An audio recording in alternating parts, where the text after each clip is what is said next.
जय हिंद। आप सारे भारतवासियों को संत रविदास जयंती की ढेर सारी शुभकामनाएं। आज हमारा पूरा भारत देश संत रविदास जयंती पूरा धूमधाम से मना रहा है और यह त्यौहार पावन त्यौहारों में से एक त्यौहार संत रविदास जयंती है। यह त्योहारों को लोग बड़ा धूमधाम से मनाते हैं। संत रविदास हमारे देश के एक ऐसे महापुरुष थे जो हमारे देश को समाज सुधारक में इनका एक प्रमुख योगदान रहा। कहा जाता है जो हमारे देश के लिए कुछ भी थोड़ा सा करके जाते हैं वह लोगों को हमारे देश में जन्म नहीं अवतार हुई थी, और ऐसे अवतार ना जाने कितने थे हैं और ना जाने कितने होंगे। उन्हीं अवतारों में से एक महापुरुष संत रविदास जी का जन्म 1450 ईस्वी में भारत का एक बहुत अधिक जनसंख्या वाला राज्य यूपी का एक जगह है वाराणसी। उसी वाराणसी में 1450 ईस्वी को एक गरीब फैमिली में हुआ था। रविदास जी एक गरीब परिवार में जन्म लिए थे। उनका जो जात थे वो चमार जात का था। कहा जाता है 1450 ईस्वी के समय में ऊंचे जात के लोग नीचे जात के लोगों के साथ बड़ा भेदभाव कर रहे थे। ना जाने कितने तकलीफ़ों उठाए होंगे वह महापुरुष जिन्होंने आज हमारे देश को प्रत्येक गरीब से लेकर अमीर, प्रत्येक उच्च जाति से लेकर नीच जाति के लोगों को आज उन्हीं का देन है जो हम लोग एक बराबर अधिकार में जीवन व्यतीत कर रहे हैं। ना जाने इसने कितने लोगों को ताना सुने होंगे, ना जाने कितने लोगों को मुँह सहे होंगे, ना जाने कितने लोगों को गाली सुने होंगे, तब जाकर कहीं ना कहीं आज हमारा देश एक सारे लोगों को बराबर अधिकार का समाज बना है। उन्हें संत रविदास जी एक गरीब परिवार में जन्म लिए थे। इनका जन्म एक झोपड़ी में हुआ था। झोपड़ी में क्या तकलीफ़ होता है वो हम लोगों से बेहतर कौन बता सकता है, क्योंकि हम लोगों को जन्म ही उस झोपड़ी में हुआ है। जिस झोपड़ी में रहने के बाद बरसात के दिनों में डर लगता है कि कहीं पानी अंजूरी में ना उतर जाए और हम लोग उस पानी को कठौता से छान के बाहर निकाले हैं। तो हम लोगों को उस गरीबी से हम लोगों ने उस गरीबों को पूरा दिल दिमाग से देखा है। हमने गरीबी को उतना करीब से देखा है जितना करीब से कोई अपनी पत्नी को नहीं देखा होगा। गरीबी क्या होता है उस बच्चे से जाकर पूछो जिस बच्चे को खेलने कूदने की उम्र में घर की जिम्मेवारी का बोझ कंधे पर मिल गया है। गरीबी क्या चीज़ होता है उन बच्चों से जाकर पूछो जिसको पढ़ाई करने का उम्र में खिलौने बेच रहा है। गरीबी क्या चीज़ होता है उस इंसान से जाकर पूछो जिसके घर में खाना तभी बनता है जब वो घर से बाहर कमाने के लिए जाता है। तो हम लोगों से बेहतर गरीबी को कौन जान सकता है। उन्हीं गरीबी में से एक महान महापुरुष संत रविदास जी का जन्म एक झोपड़ी में हुआ था। 1450 ईस्वी में हुआ। कहा जाता है कि संत रविदास जी का जब जन्म हुई थी तो इनका अच्छा से लालन पोषण भी नहीं हो पाया। इनकी माता जी का नाम कर्मा दास और इनके पिताजी का नाम राघव दास था। इन्होंने गरीब परिवार के माता पिता बच्चों को बच्चे में क्या चीज़ खिला सकते। अभी ना बड़े जात के लोग अपने जैसे बच्चे जन्म लिए अपने बच्चे को सेरोलैक्स, काजू, किशमिश ये सब खिलाते, लेकिन पहले के ज़माने में क्या खिलाते होंगे सोचो। और एक भी वह गरीब परिवार का व्यक्ति, चमार जात का व्यक्ति क्या खिला सकता है। उस समय चमार जात को, महाराज जात को, नीचे जात को पूरा दिल से सताया जाता था, और यही सताने का काम हमारे देश में उच्च जात के लोग करते थे। यही संत रविदास जी की जीवन एक गरीब में बीता।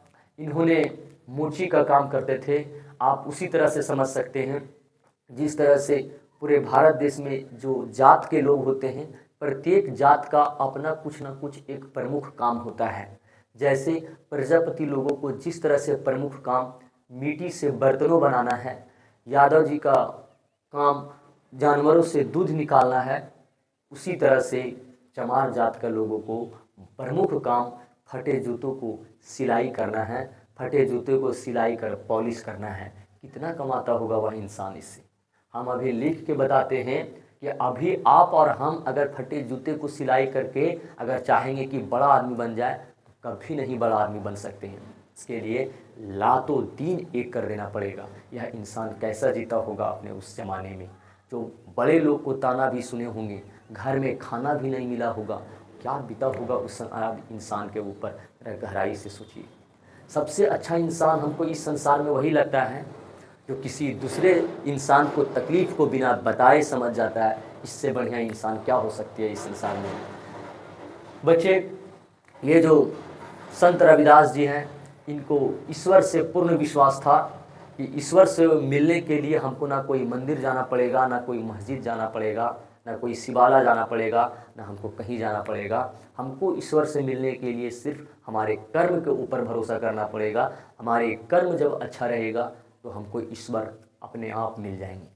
कहा जाता है कि इनके जीवन में एक बार जब ये मोची का दुकान पर थे, जूते को सिलाई कर रहे थे, तब इनके सामने में एक ठो ब्राह्मण आया था। वो ब्राह्मण बोले कि अगर तुम सचमुच में ईश्वर को अपना मानते हो, सचमुच में ईश्वर के ऊपर पूर्ण विश्वास रखते हो, तो हम तुम्हारे साथ में एक गंगा जल लाए हैं। उस गंगा जल को इस्तेमाल करके तुम इस गंगा जल को और पवित्र बना दो। उसने गंगा जल से जल निकाला और फिर उस गंगा जल को और पवित्र बना दिया। ये उनके साथ में जीवन की घटनाएं हुई थी।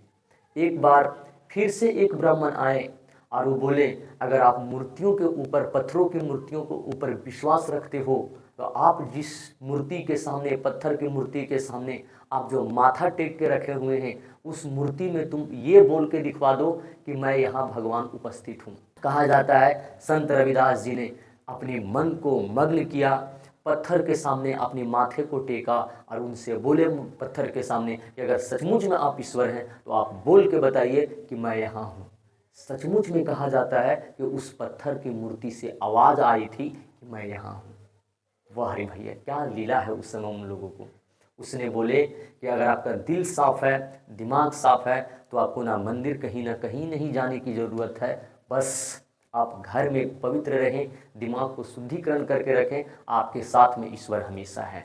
उसी का ही कथन था कि मन चंगा तो कठौती में गंगा। अगर आपके दिमाग ठीक है, मन सही है, तन सही है, तो कठौती में भी गंगा कहलाएगी। नहीं जाना पड़ेगा गंगा नदी में गंगा लाने के लिए। ऐसे थे संत रविदास जी। आज इनका नाम पूरे भारत में छोड़ो पूरा विश्व में विख्यात है। और ना जाने इसने अपने जीवन में क्या क्या काम किए हैं। इन्होंने हमारे देश के लिए इतना समाज सुधारक हो गया है। हमारे देश में प्रत्येक लोग अगर आज आज़ादी से घूम रहे हैं, प्रत्येक महिला, प्रत्येक बेटियां अगर आज आज़ादी से घूम रहे हैं, तो कहीं ना कहीं इन्हीं संत रविदास जी का देन है। हमारे देश में सती प्रथा जैसी एक खतरनाक बीमारी आई हुई थी। और यह क्या लगता है कि सती प्रथा अंग्रेज लाए हैं, पुर्तगाल लाए हैं, ब्रिटेन के लोग लाए हैं, जर्मनी का महान सेनानायक हिटलर लाया है?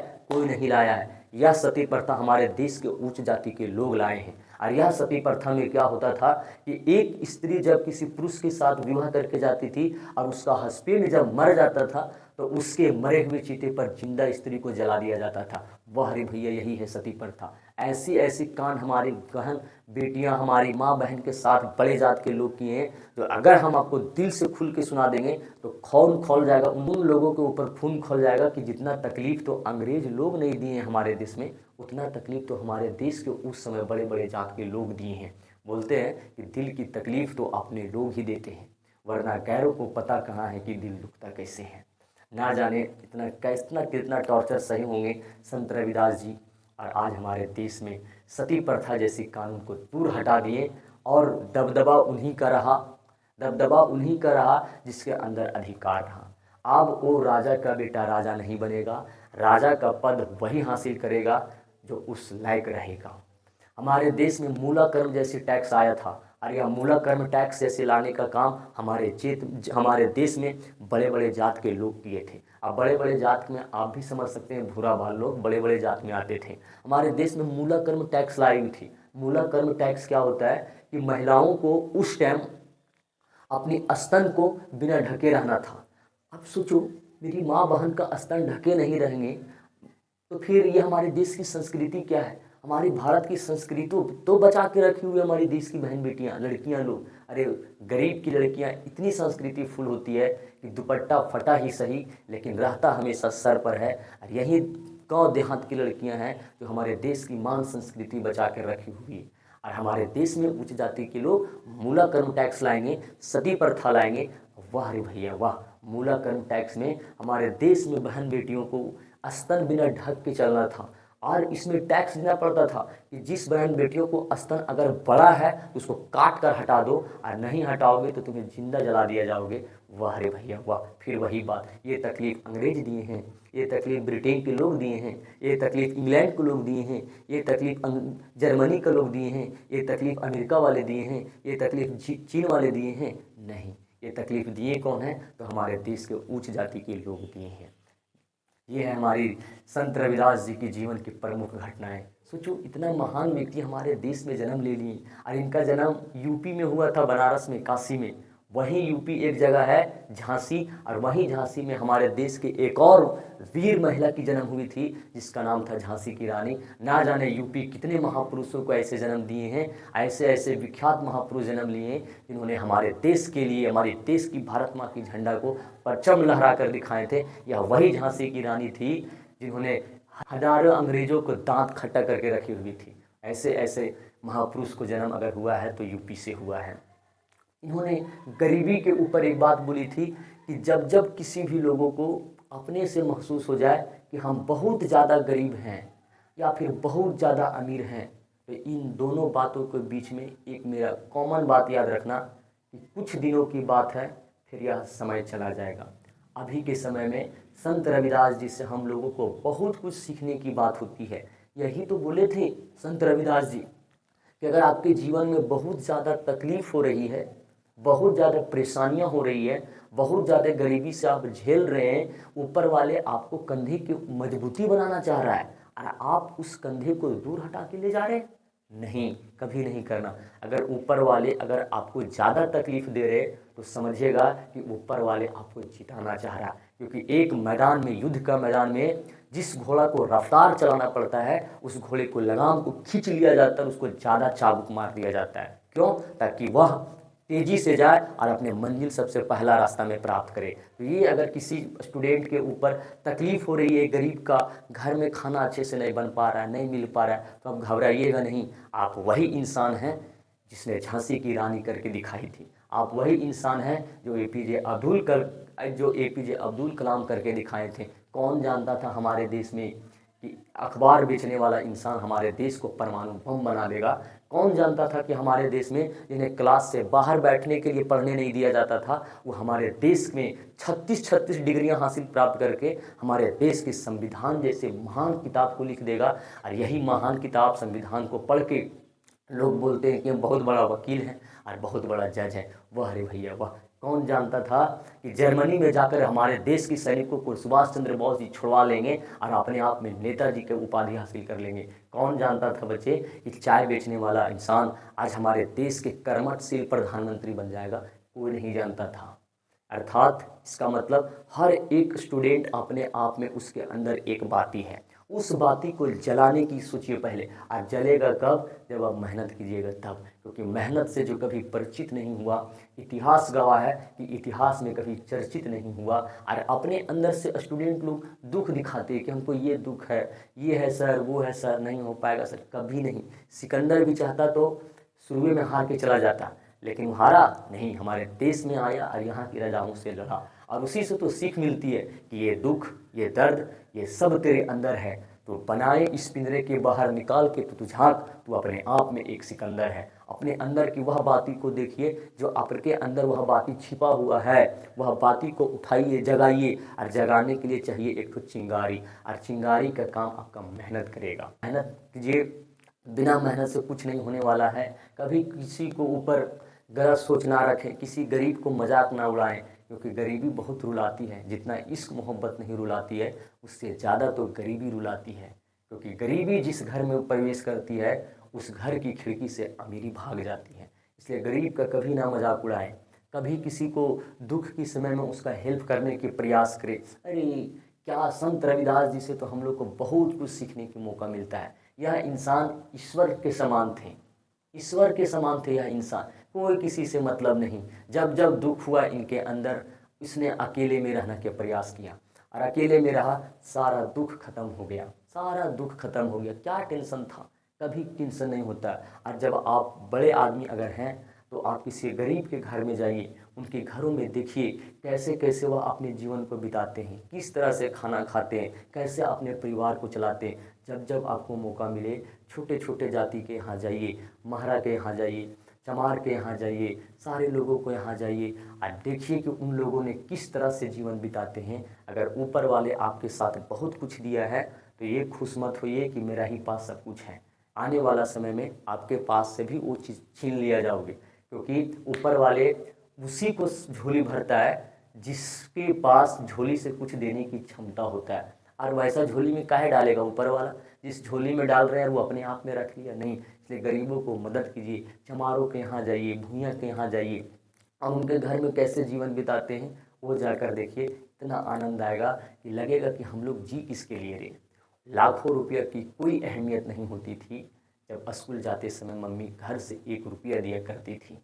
सोचो कितना महान ये संत रविदास जी थे। क्या बोले इनके बारे में? वही बोले कि छोटे छोटे लोगों के यहाँ जाइए, गरीब के यहाँ जाइए, चमार के यहाँ जाइए, मिलिए उन लोग से, देखिए कैसे जीवन बिता कर रहते। उन लोग से मिलिए, देखिए उन लोगों ने कैसे जीवन बिताते हैं। बोलते हैं आइए महसूस कीजिए ज़िंदगी की ताप को, हम ले चलते हैं चमारों की गलियों में आपको। इसलिए कभी नहीं कभी जाइए, मिलिए, सब से मिलजुल के रहना चाहिए। सब अपना इस संसार में लाख रुपया कमा लीजिए, करोड़ रुपया कमा लीजिए, सारे लोगों को जाना है शमशान घाट तो किसी के कब्रिस्तान। यही एक, अगर आत्मा को परमात्मा से मिलना है तो मोक्ष की प्राप्ति ही जरूरी है। बिना मोक्ष की प्राप्ति से आप आत्मा की मिलन परमात्मा से कभी हो ही नहीं सकता है, कभी नहीं हो सकता है। कभी न सोच रहे हैं कि बहुत ज़्यादा पैसा कमा लेंगे तो हम ईश्वर को यहाँ बैठा लेंगे मंदिर, तो यही मंदिर हमारे लिए सबसे खास हो जाएगा। कभी नहीं। अगर मंदिर में पत्थर पूजने से अगर ईश्वर मिलते तो हम बहुत बड़ा पर्वत को ही पूज देते हैं। ईश्वर पूजा करने से नहीं, कर्म करने से मिलती है। ये आप अपने जीवन में कर्म करें, कर्म से ही फल प्राप्ति होती है। संत रविदास जी का जयंती आज पूरे देश में मनाया जा रहा है। आप लोगों ने इनसे बहुत कुछ, हम लोगों को, आप लोगों की सीखने की ज़रूरत है। और बहुत चीज़ों ने इन्होंने बताए भी हैं, बहुत चीज़ों इन लोग ने बताए हैं, इन्होंने हमारे जीवन में प्रभावित करने वाले कोई हमारे जीवन का पहला कारक है तो संत रविदास जी का ही उपदेश है। बहुत अच्छे अच्छे बात बताए हैं। आप सारे लोग इनकी बातों को पालन करेंगे और आप अपने जीवन में बेहतर से बेहतर होने की प्रयास करेंगे। और कौन क्या है, कौन क्या नहीं है, सबसे मिलजुल के रहें। जाना सबको किसी को शमशान घाट ही है। वह इंसान जो बहुत ज़्यादा पैसा कमाता है, जब वो मरेगा तो ये भी नहीं पूछ पाएगा कि कफन का ब्रांड कितना था, कफन का रेट कितना है। तो जब करोड़ों रुपया कमाने वाला इंसान को भी ही 150 रुपये का कफन में जाना पड़ता है, क्या करेंगे कमा के जी? क्या करेंगे कमा के जब सबको जाना वहीं पे है? तो नहीं, कुछ कमाना है तो गरीबों को मदद करें, वो कुछ कमाइए, उन लोगों से कुछ हासिल कीजिए। यही आपकी जीवन में सालों साल याद रखी जाएगी और आपके बारे में फिर आपको उसी तरह से बताया जाएगा जिस तरह से आज हम आप लोगों को संत रविदास जी के बारे में बता रहे हैं। कभी नहीं। और अगर आप पढ़े लिखे हैं तो अपने से ऊँची आवाज़ में किसी के साथ ना बात करें। अगर आप माता पिता अपने से बड़े लोगों के साथ अगर ऊँची आवाज़ में बात करते हैं तो आपको पढ़ा लिखा कहलाने का कोई अधिकार नहीं है। तो फिर आप एक जीता जागता पृथ्वी पर चलने वाला लाश है। इसलिए सारे लोगों को मान सम्मान करें, सारे लोगों से मिलजुल कर रहें, सारे लोगों से कौन क्या है कौन नहीं है, सारे लोगों से एकदम दिल खुश करके रखें, सारे लोगों को कनेक्ट करके रखें। बोलते हैं ना कि जहाँ तेरी याद ना आए वो तन्हाई किस काम की, बिगड़े रिश्ते ना बना दे वो खुदाई किस काम की। बेशक जाना है हमें अपने मंजिल की ओर, जहाँ से मेरी भारत की वासियों ना दिखाई दे वो ऊंचाई किस काम की। सारे लोगों से मिलजुल के रहें। रविदास जयंती को सारे लोग धूमधाम से मनाएं, सारे लोगों को मिलजुल के मनाना है और उनकी उपदेशों को पालन करके हमें अपने जीवन में उतारना है। और आशा है कि आप भी इसे उतारेंगे, हम भी इसे उतारेंगे, सारे लोग मिल के रहेंगे। तब तक के लिए धन्यवाद।